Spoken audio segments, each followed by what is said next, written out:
নমস্কার বন্ধুরা, আমি ডোনা রিগালিস লাইফ কিচেন চ্যানেল নিয়ে তোমাদের সামনে আবার হাজির হয়ে গেছি। আজকে তো সানডে মানেই বাঙালিদের মাটন স্পেশাল ডে। আজকে আমার বাড়িতেই মাটনটা তৈরি হচ্ছে। এটা কিন্তু একেবারে রেওয়াজি খাসি। এই মাটনটাকে আমি কিভাবে রান্না করছি তার রেসিপি তোমাদের সঙ্গে শেয়ার করব। তার জন্য চলে এসেছি। চলো তাহলে কথা বলে সময় নষ্ট না করে ঝটপট রান্নাঘরে গিয়ে রেসিপি শুরু করি। এখানে 1 কিলো খাসির মাংস রয়েছে। দেখো মাংসটার মধ্যে কিছুটা চর্বিও কিন্তু রয়েছে। এখন এটাকে আমরা ম্যারিনেট করব। তার জন্য প্রথমে দিয়ে দিচ্ছি 3 থেকে 4 চামচের মতো দই। এছাড়াও এর সঙ্গে দিচ্ছি আমি 1 থেকে 1.5 চামচের মতো হলুদ গুঁড়ো আর সামান্য পরিমাণে একটু নুন। নুনটা আমি পরেও ব্যবহার করব, সেই জন্য এখন অল্প পরিমাণে দিচ্ছি। এছাড়া এর সাথে দিচ্ছি 3 থেকে 4 চামচের মতো সর্ষের তেল। বাস এই কটা উপকরণ দিয়েই কিন্তু মাটনটাকে আমি ম্যারিনেট করব। এইভাবে ম্যারিনেট করে এটাকে আমি ঘন্টাখানেক রেখে দেব। ঘন্টাখানেক পরে আমি রান্নাটাকে শুরু করব। চলো ভালো মতো তো মাটনটা মাখিয়েই নিলাম মশলা দিয়ে। এখন এটাকে ঢাকা দিয়ে বাইরেই রেখে দিচ্ছি। এটাকে খুব সুন্দর গন্ধ বেরিয়ে গেছে। এখন এর মধ্যে দিয়ে দিচ্ছি 2টো বড় সাইজের পেঁয়াজকে দেখো স্লাইস করে কেটে নিয়েছি। পেঁয়াজটাকে দিয়ে দিলাম তেলের মধ্যে। পেঁয়াজটাকে খুব ভালো করে ভেজে নেব। যতক্ষণ না পেঁয়াজের কালারটা চেঞ্জ হচ্ছে ততক্ষণ ধরে কিন্তু পেঁয়াজটাকে আস্তে আস্তে করে ভেজে নিতে হবে। পেঁয়াজটা ভালো মতো ভাজা হয়ে এসছে। এখন আমি এর মধ্যে দিয়ে দিচ্ছি আন্দাজ মতো নুন। নুনটা যেহেতু আমি আগেও ব্যবহার করেছি সেই জন্য আমি এখানে আন্দাজ মতো নুনটা দিলাম। এখন এর মধ্যে আমি দিয়ে দিচ্ছি আদা বাটা। আদার সাথে 2টো কাঁচা লঙ্কা আমি বেটে নিয়েছি। 2 চামচের মতো আদা বাটা দিয়ে দিলাম এর মধ্যে। এখন আমরা পেঁয়াজ আর আদাকে খুব ভালো করে আরেকটুক্ষণ সময় ধরে ভেজে নেব। আদার কাঁচা গন্ধ যতক্ষণ না দূর হবে ততক্ষণ আমরা কিন্তু এটাকে ভাজবো। এখন এর মধ্যে আমি দিয়ে দিচ্ছি একটা মিডিয়াম সাইজের টমেটো, যেটাকে আমি লম্বা লম্বা স্লাইস করে কেটে নিয়েছি।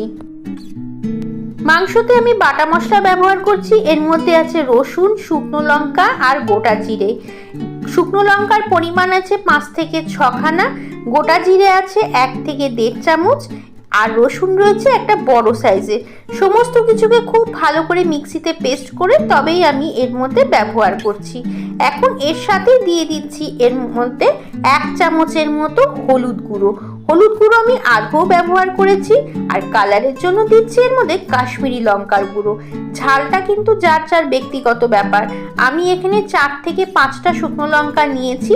তোমাদের যদি মনে হয় আরেকটু বেশি শুকনো লঙ্কা খাবে তাহলে অবশ্যই পরিমাণটা বাড়িয়ে নিতে পারো। এখন আমরা এটাকে খুব ভালো করে কষিয়ে নেব।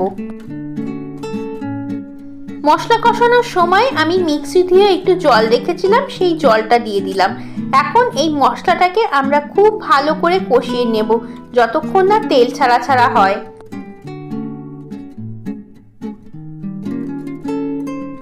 মশলাটা কষে এসছে। এখন আমি এর মধ্যে ম্যারিনেট করা 20 মিনিট ধরে আমি মাটনটাকে খুব ভালো করে আবারও কষিয়ে নিলাম। এখন আমি এর মধ্যে ঝোল দেব। আমি 3 কাপের মতো গরম জল করে রেখেছিলাম, সেইটা দিয়ে দিলাম। তবে আমার মনে হচ্ছে আরও 1 কাপের মতো গরম জল এর মধ্যে প্রয়োজন, কারণ মাটনের ঝোল ঝোল থাকলে পরে খেতে ভালো লাগবে।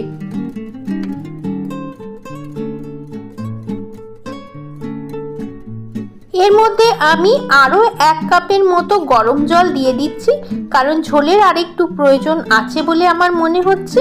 এখন এর মধ্যে আর কিচ্ছু করার নেই। একটু নাড়াচাড়া করে আমরা প্রেসারের ঢাকাটা লাগিয়ে দিচ্ছি। লাগিয়ে এটাকে 3টে সিটি দিয়ে নেব।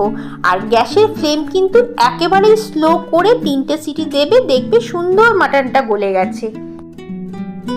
প্রেসারটা রিলিজ হয়ে গেছে। চলো দেখি এবার কালারটা কেমন হয়েছে। দেখো মাটনটা খোলার সাথে সাথেই না দারুণ একটা গন্ধ বেরোচ্ছে। আর কালারেতে তোমরা বুঝতেই পারছো কতটা টেস্টি হয়েছে। কি জিভে জল আসছে তো। দেখো একেবারে সুন্দর তুলতুলে নরম হয়ে গেছে এই মাটন। আর এইরকম মাটন থাকলে পারে আর কি কিছু চাই। চলো, গন্ধ তো তোমরা নিতে পারছো না, দেখতে পাচ্ছ। তাহলে রেসিপিটা ফলো করে ঝটপট বানিয়ে ফেলো বাড়িতে এই রকম করে মাটন কারি। এই দেখো তৈরি হয়ে গেছে আমাদের সানডে স্পেশাল খাসির মাংসের ঝোল আলু দিয়ে। কেমন লাগলো রেসিপিটা? খুব সহজ ঘরোয়া কিছু উপকরণ দিয়েই কিন্তু সুন্দর রেসিপিটা তৈরি করেছি।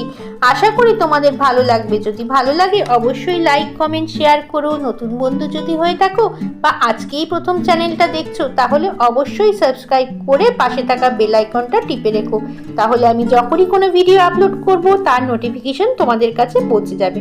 আজকের মতো আসি, সবাই ভালো থেকো এবং সবাইকে টাটা।